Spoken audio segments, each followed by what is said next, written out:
Kamusta po? Ako po si Dr. Renato Di Malanta, isang espesyalista sa kalusugan ng mga kalalakihan na may higit 30 taon na karanasan na nakatuon sa pagtulong sa ating mga senior citizen na maprotektahan ang kanilang sigla, sirkulasyon at kasarinlan. Ginugol ko po ang aking karera sa pag-oobserba kung paanong ang mga madaling mabalewwalang mga gawi, lalo na ang mga pribadong gawain, ay maaaring tahimik na magbawas ng pisikal na lakas na pinaghirapang buuin ng mga kalalakihan sa buong buhay nila. Paano po kung sabihin ko sa inyo na ang ilang pagkakamali na nagagawa habang nagsasalsal o nagmamasturbate pagkatapos ng edad 60 ay maaaring tahimik na magpahina ng inyong mga binti, ubusin ang lakas ng inyong mga kalamnan at nakawin ang inyong kasarinlan ng mas mabilis kaysa sa inyong inaakala. Hindi po ito isang bagay na maaaring mangyari maraming taon o dekada mula ngayon. Maaaring nagsisimulaan na ito ngayon sa loob mismo ng inyong katawan nang walang kahit isang babala hanggang sa halos huli na ang lahat. Minsan po ay may nakasama akong isang 74 taong gulang na Ginoo, tawagin na lang po natin siyang Mang Isko, na nawalan ng lakas, balanse at kalaunan ng kanyang kasarinlan. Hindi po ito dahil sa isang malaking aksidente, kundi dahil sa maliliit at napabayaang pagkakamali sa kung paano niya inalagaan ang kanyang katawan kahit sa mga pribadong sandali. Hindi niya namalayan na ang mga pabayang gawi habang nagsasalsal ay tahimik na sumisira sa kanyang sirkulasyon at nagpapahina sa kanyang mga binti taon-taon hanggang sa isang araw ay hindi na siya makatayo ng walang tulong. Ang kanyang paghina ay hindi biglaan. Ito ay mabagal, tahimik at mapanira na nagnakaw ng kanyang kalayaan ng mas maaga kaysa sa nararapat.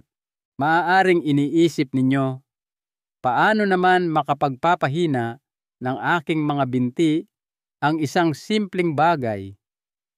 Ngunit sa ilalim po ng lahat, may 4 na kritikal na pagkakamali na maaaring tahimik na sumabotahe sa daloy ng dugo, kalusugan ng mga nerbyo at katatagan ng kalamnan na inyong inaasahan sa araw-araw. Ang pinakamasaklap, karamihan sa mga senior ay hindi namamalayan ang mga panganib na ito hanggang sa kumupas na ang kanilang balanse, manghina ang kanilang mga hakbang at magsimulang lumit ang kanilang mundo. Ngayon, ipapakita ko po sa inyo kung anong 4 na pagkakamali ang tahimik na nagpapahina sa inyong mga binti. Pagkatapos ng edad 60 at higit sa lahat, kung paano ninyo ito maaayos bago pa man ito magdulot ng pagkawala ng inyong kalayaan, dignidad at ng masiglang buhay na nararapat pa rin sa inyo. Isa sa mga pagkakamaling ito ay napakakaraniwan na halos lahat ng kalalakihan ay ginagawa ito nang hindi nag-iisip, ngunit isa ito sa pinakamabilis na paraan upang mapabilis ang pagkawala ng kalamnan at paghina ng kakayahang kumilos. Samahan ninyo po ako dahil ang pag-unawa sa nakatagong banta na ito ay maaaring maging pagkakaiba sa pagitan ng patuloy na malakas na paglakad sa darating na mga taon o panonood sa dahan-dahang pagkawala ng inyong kasarinlan. Ngayong nauunawaan na ninyo kung gaano kahalaga ang mga nakatagong panganib na ito, talakayin na po natin ang unang pagkakamali, isang tahimik na gawi na pumuputol sa mismong daloy ng dugo na kailangan ng inyong mga binti. at nagiging sanhi ng panghihina bago nyo pa man ito maramdaman. Unang pagkakamali, pagmamadali ng walang wastong paghahanda sa daloy ng dugo. Karamihan po sa mga kalalakihang higit sa 100 anyos ay hindi kailanman naiisip na ang isang bagay na pribado at karaniwan tulad ng pagsasalsal ay maaaring maglagay sa kanilang mga binti sa panganib. Gayunpaman, ang katotohanan ay mas nakakabahala kaysa sa inyong inaakala.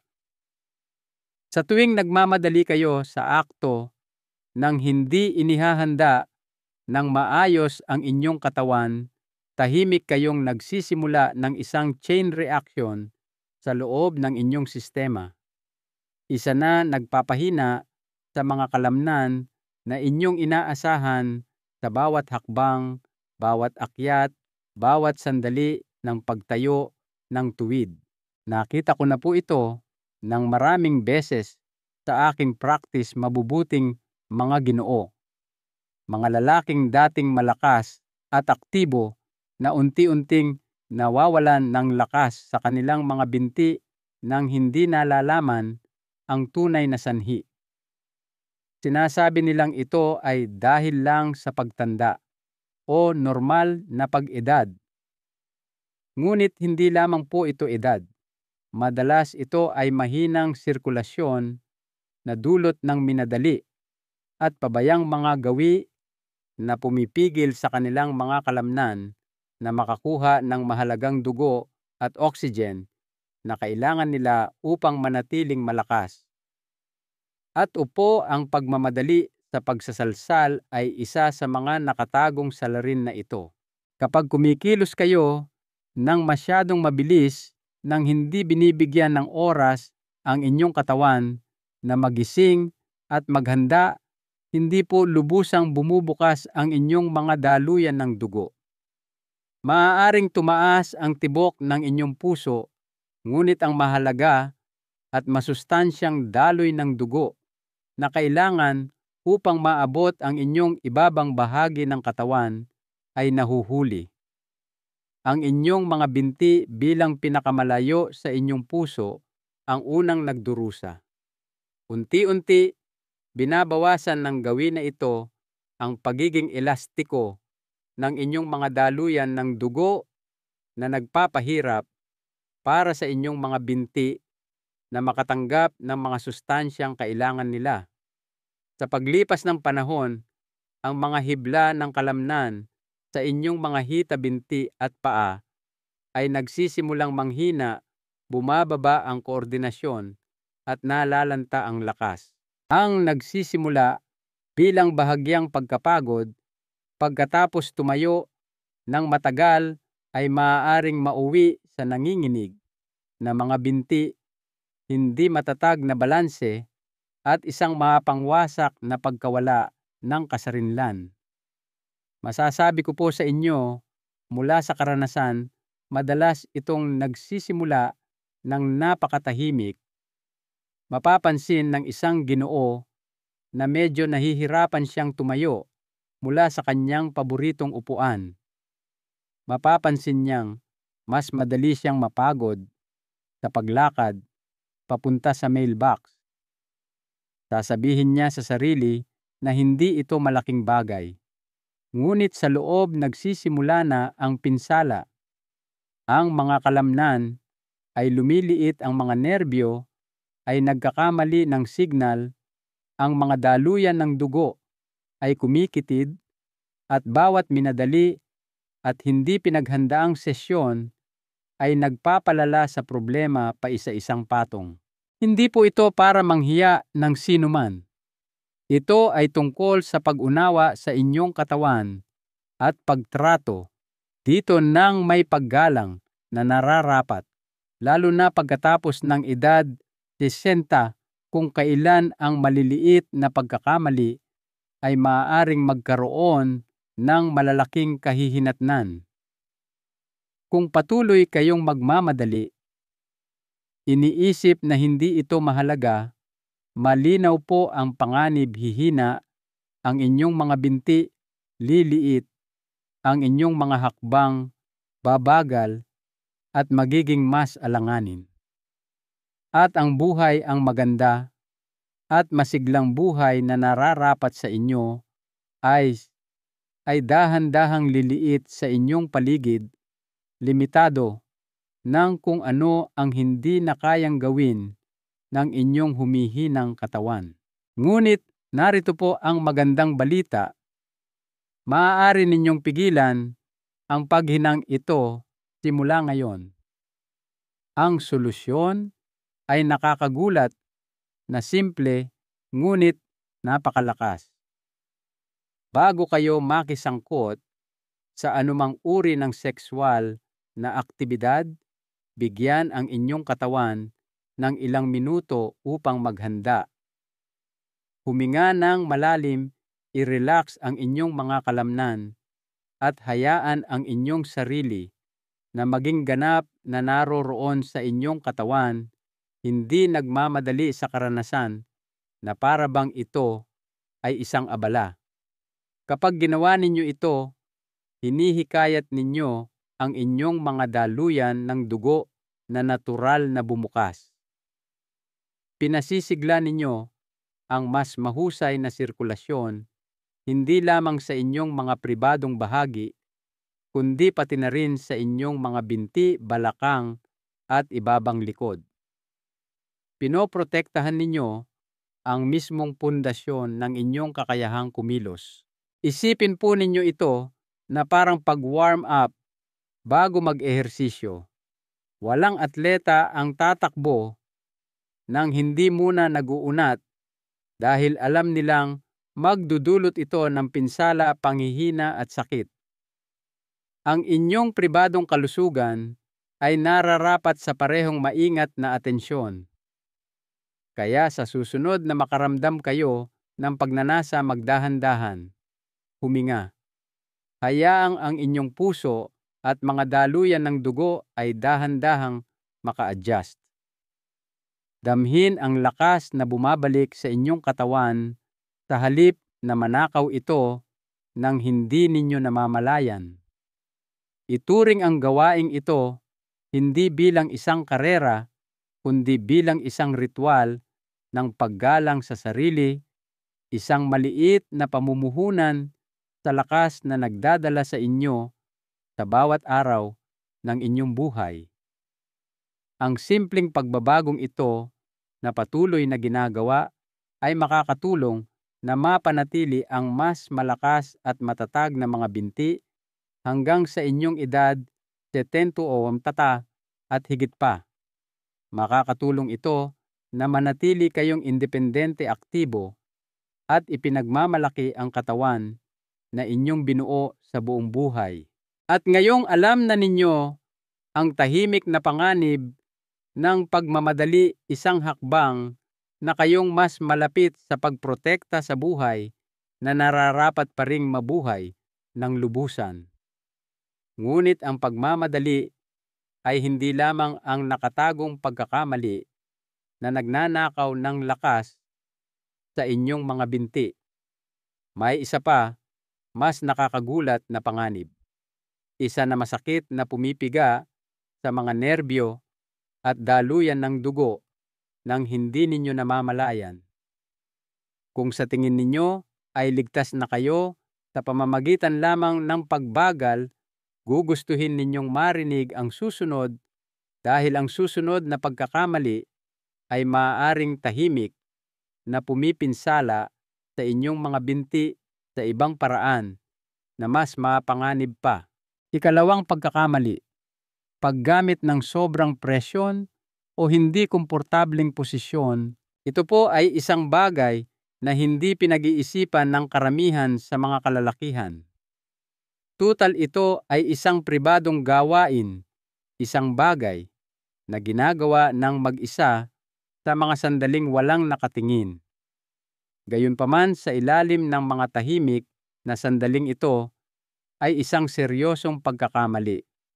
Isa na maaaring tahimik na durugin ang mismong lakas na kailangan ninyo para makalakad, makabalanse at manatiling independente pagkatapos ng edad 60. Tinutukoy ko po ang panganib ng paggamit ng sobrang presyon o paglalagay ng inyong katawan sa hindi natural at alanganing mga posisyon habang nagsasalsal. Ang tila hindi nakakapinsala sa sandaling iyon ay maaaring magdulot ng pangmatagalan at mapangwasak na pinsala sa inyong mga binti. Mahigit 3 dekada na po akong nagtatrabaho kasama ang mga nakatatandang kalalakihan na nagulat nang matuklasan na ang kanilang lakas ay unti-unting nauubos ng walang malinaw na dahilan. Hindi sila nahulog, hindi sila dumanas ng malaking pinsala. Ngunit ang kanilang mga binti ay humina, naging mas hindi matatag at hindi na maaasahan. At nang kami ay nag-imbestiga ng mas malalim ng sinuri naming mabuti ang mga gawi na hindi napansin sa loob ng maraming taon, isang pattern ang paulit-ulit na lumitaw, pisikal na puwersa habang nagsasalsal na pumipiga sa kanilang maselang mga daluyan ng dugo at nerbyo sa balakang. Nakikita ninyo po ang inyong pelvic region o balakang ay parang isang sentral na daanan. Ang mga daluyan ng dugo at nerbyo ay dumadaan doon patungo sa inyong mga hita binti at paa. Kapag masyado kayong mahigpit, humawak, sumasandal sa mga alanganing anggulo o naglalagay ng sobrang presyon sa inyong balakang nang hindi namamalayan, pinuputol ninyo ang daloy ng buhay mismo patungo sa inyong mga binti. Dahan-dahan ninyong sinasakal ang mga kalamnan na nagdadala sa inyo araw-araw. Mas masahol pa, maaaring nasisira ninyo ang mga signal ng nerbyo na nag-uugnay sa inyong paggalaw, balanse at lakas. Sa una, wala po kayong mararamdamang nakakaalarma. Siguro konting pangingilig, siguro isang sandali ng panghihina kapag masyadong mabilis tumayo. Wala namang bagay na hindi ninyo maipagkibit balikat. Ngunit ang hindi ninyo nakikita ay bawat sandali ng sobrang presyon ay nagdudulot ng mikroskopikong pinsala sa loob ninyo. Sa paglipas ng panahon, naiipon ang pinsalang iyon. Ang mga daluyan ng dugo ay nawawalan ng pagkaelastiko, nagkakamali ang mga nerbyo, nalalanta ang mga kalamnan. At isang araw, mapapansin ninyo na parang mas malayo na ang sahig kaysa dati. Mapapansin ninyo na nanginginig ang inyong mga binti kapag sinusubukan ninyong iangat ang sarili mula sa upuan. Magsisimula kayong kumapit sa mga pader at muwebles, naghahanap ng matibay na makakapitan dahil ang sarili ninyong katawan ay hindi na sapat ang katatagan. Nakita ko na po ang pighati na dulot nito, mga ginoong dating taas noo, kung lumakad na naglalaro ng golf, nagha-hiking, naglalakbay ngunit nauwi sa maingat na pag-shuffle sa kanilang sala, takot na mahulog. At lahat ito ay nagsimula sa maliliit, hindi nakikitang mga gawi. Konting sobrang presyon dito, isang pilipit na anggulo, doon paulit-ulit, hanggang sa hindi na maipagwalang bahala ang pinsala. Ang trahedya po ay napakadali itong maiwasan, ngunit kung magiging mulat lamang kayo at kung kikilos kayo bago pa mahuli ang lahat, ang solusyon tratuhing may lambing ang inyong katawan, hindi puwersa. Kapag kayo ay nasa pribadong sandali, isipin ito bilang pagpaparangal sa buhay at lakas na nasa loob pa rin ninyo, hindi pagsubok dito. Iwasan ang masyadong mahigpit na pagkakahawak. Panatilihin ang inyong katawan sa natural at nakarelax na mga posisyon kung saan komportable ang inyong balakang binti at ibabang likod. Kung makaramdam kayo ng anumang pangingilig pamamanhid o pagkapuwersa habang o pagkatapos, hindi ito dapat ipagwalang bahala. Ito ay maagang babala mula sa inyong katawan na nakikiusap na bigyang pansin bago maging permanente ang pinsala. Ayusin ang inyong mga gawi ngayon habang may kapangyarihan pa kayong gumawa ng pagbabago. Piliin ang ginhawa kaysa puwersa, piliin ang sirkulasyon, kaysa kompresyon piliin ang buhay at kalayaan, kaysa mabagal at tahimik na paghina. Bawat banayad na pagpili na gagawin ninyo ngayon ay nagpapalakas sa mga binti na magdadala sa inyo sa mga pakikipagsapalaran, bukas sa mga pagtitipon ng pamilya, sa mga biyahe, sa maliliit, ngunit makabuluhang paglalakad sa isang parke na nasisikatan ng araw. Hindi pa po kayo masyadong matanda para protektahan ang inyong sigla, ngunit dapat kayong maging intentional. Dapat ninyong parangalan ang inyong katawan kahit sa mga sandaling walang ibang nakakakita.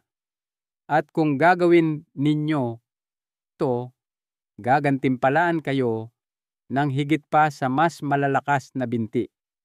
Mababawi ninyo ang pakiramdam ng kumpiyansa, katatagan, at pagmamalaki na iilang bagay lamang sa buhay ang makakapantay. Ngunit kahit na iwasan ninyo ang presyon at mga alanganing posisyon, may isa pang panganib na nakatago. Isa na karamihan sa mga kalalakihan ay nahuhulog nang hindi namamalayan kung gaano kalaki ang ninanakaw nito sa kanila. Hindi ito tungkol sa kung paano ninyo iginagalaw ang inyong katawan habang ginagawa ang akto. Ito ay tungkol sa kung ano ang nangyayari kapag nananatili kayong nakapako sa isang lugar pagkatapos masyadong matagal, masyadong madalas. At maniwala po kayo sa akin, ang susunod na pagkakamaling ito ay maaaring mas mabilis pang ubusin ang buhay sa inyong mga binti kung hindi kayo mag-iingat. Manatili po kayo sa akin dahil ang matututunan ninyo ay maaaring magbago kung paano ninyo po protektahan ang inyong kasarinlan magpakailanman. Ikatlong pagkakamali, pagsasalsal habang nakaupo ng matagal na panahon. Sa unang tingin, mukha po itong hindi nakakapinsala. Umupo kayo, nag-relax, hindi nagmamadali. Ano ang posibleng maging mali, gayunpaman, sa likod ng pang-araw-araw na gawin na ito ay isa sa mga pinakatahimik at mapangwasak na banta sa lakas at sigla ng inyong mga binti pagkatapos ng edad 60. Ang pagsasalsal habang nakaupo ng matagal na panahon ay maaaring komportable sa sandaling iyon, ngunit tahimik itong nag-aanyaya ng mabagal at walang awang panghihina ng mismong mga kalamnan at daluyan ng dugo na sumusuporta sa inyong kasarinlan. Sa paglipas ng mga taon, nakaharap ko na po ang hindi mabilang na mga nakatatandang kalalakihan na pare-pareho ang kwento. Wala silang malaking aksidente. Hindi sila dumanas ng kitang-kitang pinsala. Ngunit sa paano man, humina ang kanilang mga binti, naging alanganin ang kanilang mga hakbang, at ang pagtayo mula sa upuan ay nagsimulang maging parang pagbuhat ng bundok. Habang kami ay nag-uusap, isang nakatagong pattern ang laging lumilitaw mahahabang panahon ng pag-upo, nang hindi gumagalaw madalas sa mga pribadong sandali na hindi nila kailanman inisip na maaaring konektado sa kanilang pisikal na paghina. Nakikita ninyo po kapag nakaupo kayo ng matagal na panahon, lalo na habang may sexual na aktibidad, bumabagal ang inyong sirkulasyon sa isang mapanganib na antas. Naiipon ang dugo sa ibabang bahagi ng katawan, bumababa ang paghahatid ng oxygen at nagsisimulang magutom ang mga tissue. Tahimik sa simula, walang sakit, walang malinaw na senyales na may mali. Ngunit sa kaibuturan, sinasakal ang inyong mga kalamnan, tumitigas ang inyong mga arterya at ang kakayahan ng inyong katawan na alisin ang mga dumi at maglagay muli ng mahahalagang sustansya sa inyong mga binti ay nagsasara unti-unti. At ang mga kahihinatnan po ay malupit. Ang inyong mga binti na nakikipaglaban na sa natural na epekto ng pagtanda ay humaharap ngayon sa mas malaking pasanin. Mas mabilis masira ang mga hibla ng kalamnan. Ang paggaling pagkatapos ng simpleng mga gawain tulad ng pagtayo o paglakad ay nagiging mas mahirap. Dumarating ang paninigas, nangangatog ang balanse. At sa lahat ng panahong ito, dahil napakabagal ng paghina, maraming mga senior ang hindi namamalayan na nangyayari ito hanggang sa mahirapan na silang umakyat ng hagdan, mag-atubili bago humakbang pababa ng bangketa o umiwas sa mga aktibidad na dati nilang mahal dahil hindi na nila mapagkakatiwalaan ang kanilang mga binti. Ang masakit na katotohanan po ay ito, ang ating mga katawan ay hindi idinisenyo upang umupo ng walang galaw ng matagal, lalo na sa mga postura na lalo pang humahadlang sa daloy ng dugo.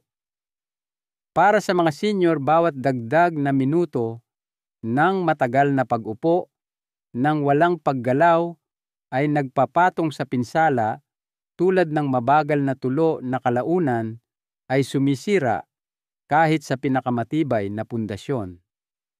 At kapag pinagsama ninyo ang mahabang panahon ng pag-upo sa pisikal na pag-urong at mga pagbabago sa daluyan ng dugo na nangyayari habang nilalabasan, dumodoble ang puwersa sa inyong mga binti.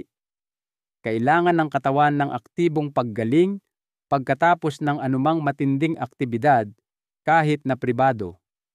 Kung wala ito, nananatili ang pamamaga, nananatiling mabagal ang sirkulasyon at bumibilis ng husto ang daan patungo sa panghihina ng mga binti.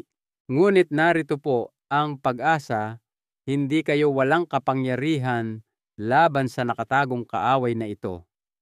Ang kamalayan ang inyong unang sandata.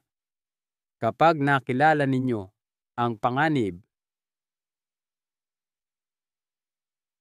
maaari kayong gumawa ng simple ngunit makapangyarihang mga hakbang upang protektahan ang inyong lakas. Kung pipiliin ninyong gawin ito habang nakaupo, panatilihing maikli ang sesyon. Huwag manatili pagkatapos sa parehong posisyon. Tumayo, dahan-dahang iunat ang inyong mga binti at dahan-dahang maglakad sa paligid ng silid upang muling buhayin ang inyong daloy ng dugo. Mas mabuti pa isaalang-alang ang pagbabago ng inyong posisyon ng buo.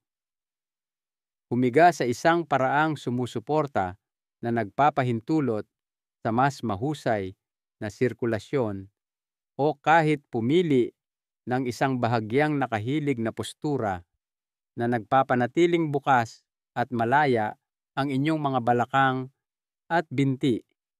Pagkatapos uminom ng tubig, ang malalim na paghinga at magaang paggalaw ay makakatulong na alisin ang mga dumi na naiipon sa inyong mga kalamnan na nagpapanumbalik ng sigla bago pa man kumapit ang pinsala.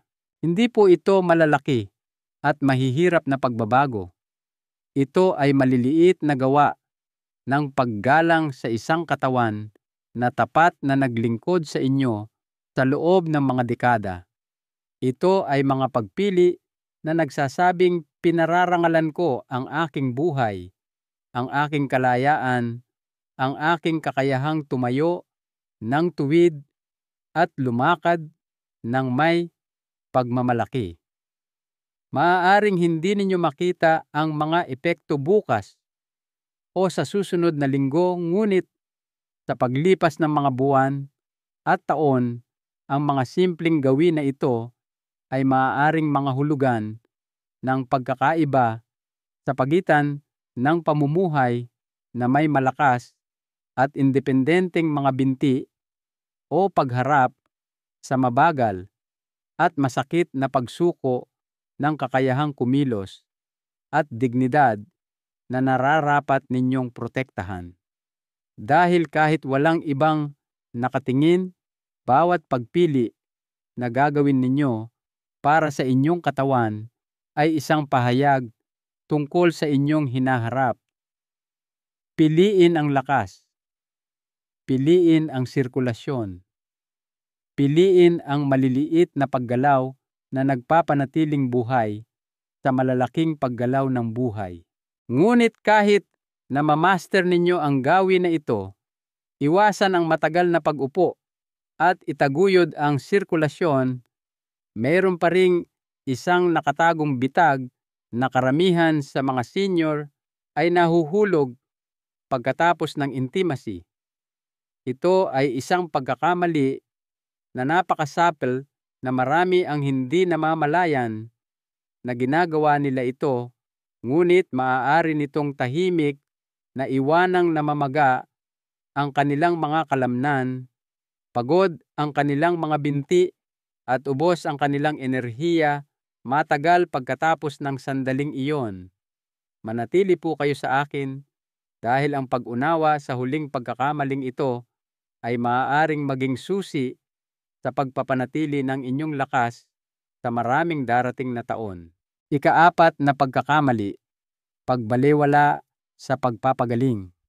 Pagkatapos, may isang tahimik na sandali po pagkatapos ng bawat pribadong gawain kung saan karamihan sa mga kalalakihan ay basta na lamang nagpapatuloy ng walang pangalawang pag-iisip.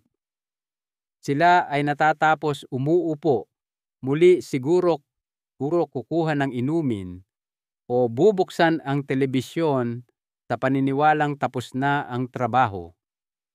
Ngunit paano po kung sabihin ko sa inyo na kung ano ang nangyayari sa ilang minutong iyon pagkatapos ay maaaring tahimik na sumasabotahe sa mismong lakas na nagpapanatili sa inyong nakatayo, naglalakad at namumuhay ng malaya.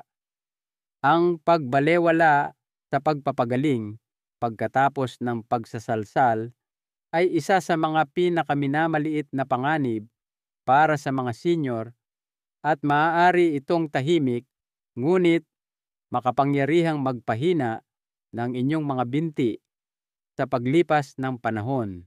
Sa aking mga dekada ng pagtatrabaho kasama ang mga nakatatandang kalalakihan, nakakita po ako ng isang nakakabahalang pattern. Yaong mga hindi kailanman nagbigay sa kanilang mga katawan ng oras upang makabawi pagkatapos ng intimacy ay madalas na humaharap sa gumagapang na pagkapagod, hindi maipaliwanag na panghihina ng kalamnan at unti-unting pagkawala ng balanse. Hindi nila nakita ang koneksyon sa una. Bakit naman ang isang bagay na napaka-pribado, napaka-normal ay hahantong sa kahirapan sa paglakad o pagtayo?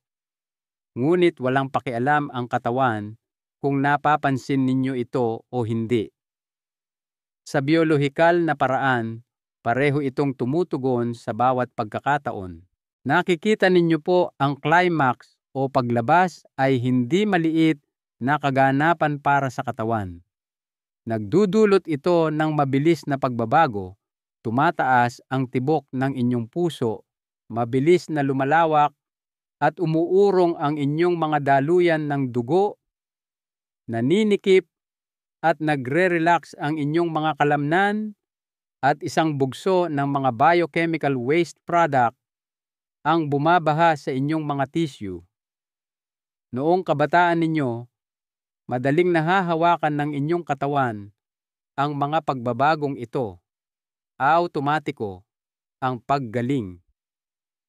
Ngunit pagkatapos ng edad 60, kailangan ng inyong katawan ng mas sinasadyang pangangalaga upang mag-reset, upang linisin ang pamamaga, at upang maibalik ng maayos ang daloy ng dugo lalo na sa inyong mga binti. Kapag nilalaktawan ninyo ang pagpapagaling, iniiwan ninyo ang inyong katawan sa isang stressed na estado. Naiipon ang dugo sa halip na umikot ng mahusay. Ang mga duming produkto tulad ng lactic acid at mga kemikal na nagdudulot ng pamamaga ay nananatili sa inyong mga kalamnan na lumilikha ng mababang antas ng paso na umuubos ng lakas sa paglipas ng panahon. Ang inyong mga binti bilang pinakamalalaking kalamnan at pinakamalayo sa inyong puso ang pinakamatinding napapasanan. Ang nagsisimula bilang simpleng pagkapagod pagkatapos ng aktibidad ay maaaring maging talamak na paninikip, mas mabagal na reflexes, nabawasang katatagan, at patuloy na lumalaking panganib ng pagkahulog. Ang trahedya po ay mabagal at tahimik ang pinsalang ito. Maaaring hindi ninyo ito maramdaman ngayon o bukas, ngunit araw-araw, linggo-linggo ito ay naiipon. Isang araw, mapapansin ninyo na ang pagtayo mula sa upuan ay nangangailangan ng mas maraming pagsisikap kaysa dati. Sa susunod na buwan, ang pag-akyat ng hagdan ay mag-iiwan sa inyong hingal at nanginginig. At sa oras na makilala ninyo na may seryosong mali, ang mga taon ng napabayaang pagpapagaling ay nagnakaw na ng isang piraso ng inyong buhay na mahirap nang mabawi. Ngunit hindi po kayo walang kapangyarihan. Malayo pa riyan. Ang solusyon ay nasa simple ngunit intensyonal na mga gawi sa pagpapagaling, mga gawa ng pangangalaga na nagpaparangal sa buhay at enerhiya na dumadaloy pa rin sa inyo. Pagkatapos ng anumang sexual na aktibidad, maglaan ng ilang minuto upang dahan-dahang tumayo. Dahan-dahang iunat ang inyong mga binti. Paikutin ang inyong mga bukong-bukong, ibaluktot ang inyong mga tuhod at huminga ng malalim upang pasiglahin ang inyong sirkulasyon.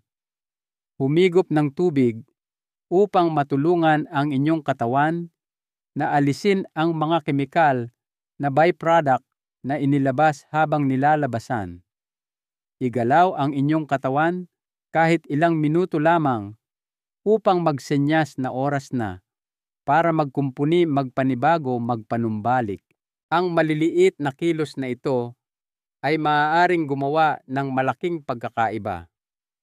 Tinutulungan nila ang inyong mga daluyan ng dugo na mabawi ang kanilang pagkaelastiko, ang inyong mga kalamnan na linisin ang mga toxin, at ang inyong mga nerbyo na mapanatili ang matalas at maaasahang komunikasyon sa inyong mga binti.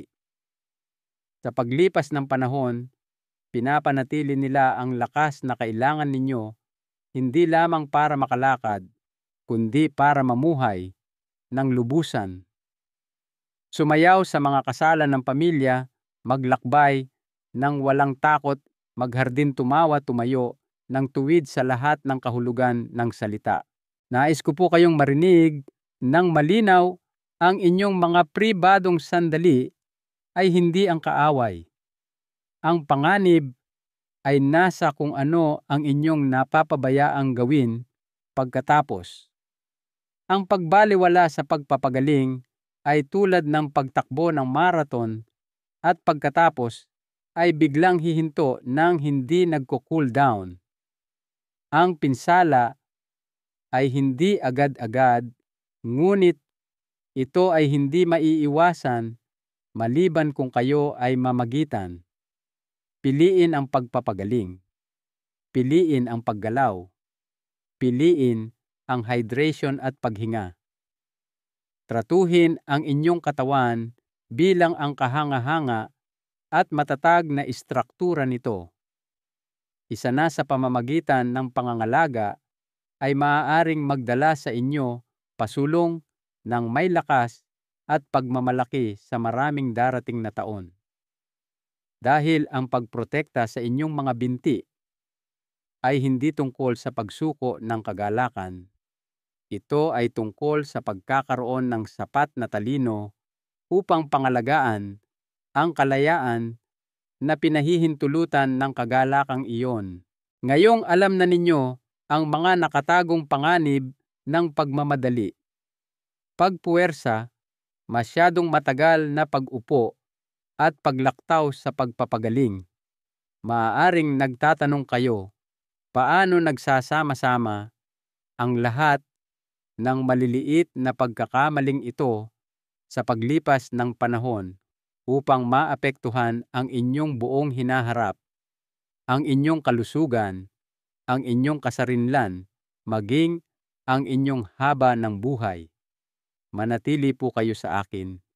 Dahil habang papalapit tayo sa pagtatapos, ibubunyag ko kung bakit ang mga pagpiling ito ay mahalaga nang higit pa sa inyong mga binti lamang at kung paano ang pagbawi ng kontrol ngayon ay maaaring maging pinakamakapangyarihang regalo na maibibigay ninyo sa inyong sarili. Ang daan patungo sa pangmatagalang lakas at kasarinlan. Sa ngayon po nakikita na ninyo ang katotohanan na hindi naririnig ng napakaraming kalalakihan hanggang sa huli na ang lahat. Ang mga pribadong gawi na dati nating inakalang hindi nakakapinsala, ang minadaling sandali, ang pabayang presyon, ang mahabang panahon ng hindi pagkilos, ang nakalimutang pagpapagaling. Bawat isa ay tahimik na umuukit sa pundasyong pinaka-inaasahan natin, ang lakas sa ating mga binti, ang kapangyarihan sa ating mga hakbang, ang kalayaang mamuhay ng lubusan at walang takot. Mabigat po itong katotohanan. Alam ko dahil pinipilit tayo nitong tumingin sa loob, kilalanin na kahit sa pinakamaliit at pinakapersonal na mga kilos, mayroon tayong responsibilidad sa mga katawang nagdala sa atin sa mga buhay na ating binuo, sa mga hinaharap na ating pinapangarap pa rin. At kung nakakaramdam kayo ng halo-halong emosyon ngayon, pagkagulat, pagsisisi, kahit galit, hindi po kayo nag-iisa. Marami na akong nakaupong mga Ginoo na nang maunawaan nila ang mga nakatagong panganib na ito ay pareho ang naramdaman. Hindi po ito kahinaan na maramdaman iyon. Ito ay kalakasan. Nangangahulugan ito na sapat ang inyong pagmamalasakit upang harapin ang hindi komportable para maprotektahan ang tunay na mahalaga. Ngunit narito po ang pinakamahalagang bagay na nais kong makuha ninyo mula rito. Hindi pa huli ang lahat para baguhin ang kwento. Ang inyong katawan ay napakatatag kahit na pagkatapos ng edad 60, kahit na pagkatapos ng 70. Ang paghina ay hindi tiyak na mangyayari. Ang pagkawala ay hindi ang inyong kapalaran. Ito lamang ang magiging inyong kinabukasan kung hahayaan ninyong magpatuloy ito nang hindi napipigilan. Nasa inyo na ngayon ang kaalaman na hindi natatanggap ng karamihan sa mga kalalakihan. Alam ninyo ang mga bitag, nauunawaan ninyo ang mga panganib, at dahil doon, hawak ninyo ang kapangyarihan na baligtarin ang mga bagay simula ngayon, simula sa araw na ito. Sa bawat oras, napipiliin ninyong magdahan-dahan at huminga sa halip na magmadali, pinapalakas ninyo ang inyong mga binti. Sa bawat oras nagagamit kayo ng kahinahunan sa halip na puwersa, pinoprotektahan ninyo ang inyong mga nerbyo, ang inyong mga daluyan ng dugo, ang inyong balanse. Sa bawat oras natatayo kayo, pagkatapos ng mga pribadong sandali at mag-uunat, gagalaw iinom ng tubig, pinapalusog ninyo ang inyong mga kalamnan ng oxygen at sustansya na kailangan nila upang umunlad. Bawat sandali ng kamalayan na inyong dinadala sa inyong katawan ay isang gawa ng pagre-rebelde laban sa paghina. Ito ay isang pagpapatunay na ang inyong pinakamagagandang araw ay hindi pa tapos. Sila ay nasa hinaharap pa. Kung wala na kayong ibang makukuha mula sa ating pagsasama, ito po sana ang inyong mga binti ay hindi lamang mga paa. Sila ang mga haligi ng inyong kasarinlan. Sila ang mga tulay patungo sa mga birthday party ng inyong mga apo, sa mga paglalakad sa tabing dagat, sa pagsasayaw sa inyong sala kapag tumutugtog ang inyong paboritong kanta. Bawat pagpili na gagawin ninyo upang protektahan sila, gaano man kaliit ito, sa tingin ay isang pagpili para sa buhay mismo. Kaya paano po kayo magsisimulang bawiin ang kapangyarihang iyon? Magsisimula kayo sa pamamagitan ng paggawa sa pagpapagaling bilang isang sagradong bahagi ng inyong pribadong buhay. Huwag kailanman matapos at bumagsak sa isang upuan ng walang paggalaw. Huwag hayaang nakawin ng hindi pagkilos ang pinaghirapan ninyong buuin sa buong buhay. Tumayo ng tuwid iunat ang inyong mga binti, huminga ng malalim at ipaalala sa inyong katawan na ito ay buhay masigla at may kakayahang gumaling. Uminom ng tubig upang alisin ang mga kailangang umalis. Gumalaw kahit dahan-dahan upang anyayahan ang lakas pabalik sa inyong mga kalamnan. At higit sa lahat, patawarin ang inyong sarili sa mga hindi ninyo alam noon. Hindi kayo ang mga pagkakamali ng nakaraan. Kayo ang mga pagpiling ginagawa ninyo ngayon sa sandaling ito. Ang katawan na inyong tinitirhan ay nagtataglay pa rin ng pambihirang potensyal. Nagnanais pa rin itong dalhin kayo patungo sa kagalakan, tawanan, koneksyon at kalayaan. Ngunit dapat ninyo itong salubungin sa gitna. Dapat kayong maging katuwang nito, tagapagtanggol nito, kampeon nito. Dahil habang ang kaalaman ay kapangyarihan, ang aksyon ay transformasyon. Kung ano ang gagawin ninyo pagkatapos marinig ito, ang huhubog sa lakas ng inyong mga binti, sa seguridad ng inyong mga hakbang, at sa kabuuan ng inyong hinaharap. At narito, ang magandang bahagi, hindi ito nangangailangan ng malalaking pagbabago. Hindi ito nangangailangan ng pagsuko sa inyong mga kagalakan o sa inyong mga pribadong kasiyahan. Nangangailangan lamang ito ng pagbabago sa kung paano ninyo tinatrato ang inyong sarili habang at pagkatapos ng mga sandaling iyon. Nangangailangan ito ng paggalang. Nangangailangan ito ng intensyon. at gagantimpalaan kayo nito ng mga taon, marahil mga dekada ng kakayahang kumilos, dignidad, at isang buhay na mayaman sa posibilidad. Ngayong nauunawaan na ninyo ang mga nakatagong panganib, ang mga tahimik na pagkakamali, at ang makapangyarihang mga solusyon, malinaw na po ang daan pasulong. Ang inyong mga binti, ang inyong kalayaan, ang inyong lakas, ang inyong pamana, at bawat pagpili na gagawin ninyo mula sa sandaling ito ay maaaring bumuo sa pamanang iyon o hayaan itong kumupas. Ang tanong po, anong uri ng hinaharap ang nais ninyong lakaran?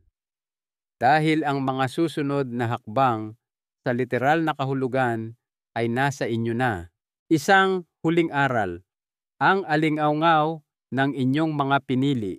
Habang papalapit po tayo sa pagtatapos ng ating talakayan, nais kong tunay ninyong namnamin ang inyong natutunan. Alam na ninyo ngayon na kahit ang pinakamaliit at pinakapribadong mga gawi ay maaaring magprotekta sa inyong lakas o tahimik itong lansagin. Nauunawaan ninyo na kung paano ninyo tinatrato ang inyong katawan sa mga tahimik na sandali ay kasing halaga ng kung paano kayo namumuhay sa publiko. Nakita ninyo na ang inyong mga binti, ang inyong balanse, at ang inyong kalayaan ay hindi garantisado ng pagkakataon o swerte.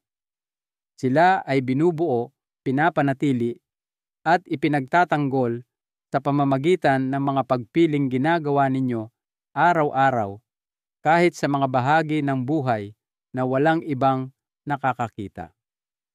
At iyan, mahal kong kaibigan, ay makapangyarihan ng hindi masabi. Hindi po kayo walang kapangyarihan sa harap ng pagtanda. Hindi kayo nakatadhanang mawalan ng lakas dahil lamang sa paglipas ng panahon. Hindi kayo inatulang panoorin ang pagkawala ng inyong kasarinlan kung handa kayong kumilos ng may pag-iingat, may karunungan, at may layunin. Ang inyong katawan ay nakikinig pa rin sa inyo. Tumutugon pa rin ito sa inyong mga pinili. Nagnanais pa rin itong dalhin kayo pasulong sa mga yakap ng inyong mga apo, sa mga paglalakad sa ilalim ng araw, sa simpleng mga umaga kung saan ang pagbangon sa kama ay parang isang imbitasyon sa halip na isang pasanin. Ang apat na pagkakamaling ating natuklasan. Pagmamadali ng walang paghahanda paggamit ng sobrang presyon o alanganing posisyon, masyadong matagal na pagupo ng hindi gumagalaw, at pagbalewala sa pagpapagaling pagkatapos ay hindi mga tanda ng kabiguan. Sila ay mga oportunidad para sa pagbabago. Sila ay mga imbitasyon upang bawiin ang pagmamay-ari sa inyong kalusugan upang sumulat ng bagong kabanata simula ngayon. At ang mga solusyong ating tinalakay ay hindi komplikado. Sila ay simpleng mga gawa ng paggalang sa sarili. Huminga ng malalim bago magsimula. Tratuhin ang inyong katawan ng may kahinahunan, hindi puwersa. Panatilihing buhay ang inyong sirkulasyon sa pamamagitan ng paggalaw. Parangalan ang pagpapagaling na minimithi ng inyong mga kalamnan at daluyan ng dugo. Ito po ay maliliit, halos hindi nakikitang mga pagsasaayos, ngunit dala nila ang kapangyarihang panatilihin kayong matatag sa inyong mga paa, malakas sa inyong mga hakbang, at taas noo sa inyong tindig sa darating na mga taon. Hindi pa huli ang lahat para magsimula. Ang inyong katawan ay nagtataglay ng kakayahang gumaling, lumakas, sumigla muli, kung tratuhin natin ito ng may pangangalagang nararapat dito. Kaya ngayon, inaanyayahan ko po kayong mangako sa inyong sarili na hindi ninyo pababayaan ang katawan na nagdala sa inyo sa bawat pagsubok, bawat tagumpay, bawat ordinaryo at pambihirang araw ng inyong buhay. Ipangako na makikita ninyo ang inyong lakas hindi bilang isang bagay na nawawala, kundi bilang isang bagay na abot kamay pa rin kung handa lamang kayong abutin ito. Narito po ang isang mahalagang aral sa buhay na natutunan ko sa aking maraming taon. Ang kalidad ng ating mga huling taon ay madalas na natutukoy ng tahimik at tuloy-tuloy na mga pagpiling ginagawa natin ng mas maaga kahit sa mga aspeto ng ating buhay na itinuturing nating ganap na pribado. Ang tunay na kasarinlan ay hindi lamang tungkol sa pag-iwas sa malalaking sakit. Ito ay tungkol sa pag-aalaga sa ating pisikal na kapakanan ng may kamalayan at paggalang sa lahat ng ating mga kilos, malaki man o maliit. Ang inyong kwento po ay hindi pa tapos. Sa maraming paraan, nagsisimula pa lamang ito. At bawat malakas at kumpiyansang hakbang na gagawin ninyo mula sa sandaling ito, pasulong ay isang tagumpay, hindi lamang para sa inyong mga binti, kundi para sa inyong buong buhay. Ang mga aral na ito ay nilalayong magbigay inspirasyon sa inyo upang mamuhay ng lubusan at tunay. Gusto ko pong marinig mula sa inyo. Maglaan ng sandali upang magnilay at ibahagi ang isang bagay na inyong natutunan o isang pagbabagong balak ninyong gawin sa inyong sariling buhay. Suportahan po natin ang isa't isa sa paglalakbay na ito. Kung ang mensaheng ito ay tumatak sa inyo, pakitype po ang 1 sa mga komento upang ipakita ang inyong dedikasyon sa pananatiling malakas. Kung sa tingin ninyo ay mayroon pa akong magagawa upang suportahan ang inyong paglalakbay, pakitype po ang 0 at ipaalam sa akin. Malaki po ang halaga ng inyong feedback sa amin. Huwag po ninyong kalimutang i-like ang impormasyong ito, ibahagi sa mga kaibigan o kamag-anak na maaaring makinabang at i-follow kami para sa iba pang nilalaman na idinisenyo upang panatilihin kayong malakas, independente at masagana. Salamat po sa inyong oras at naway mamuhay tayo ayon sa ating sariling mga tuntunin.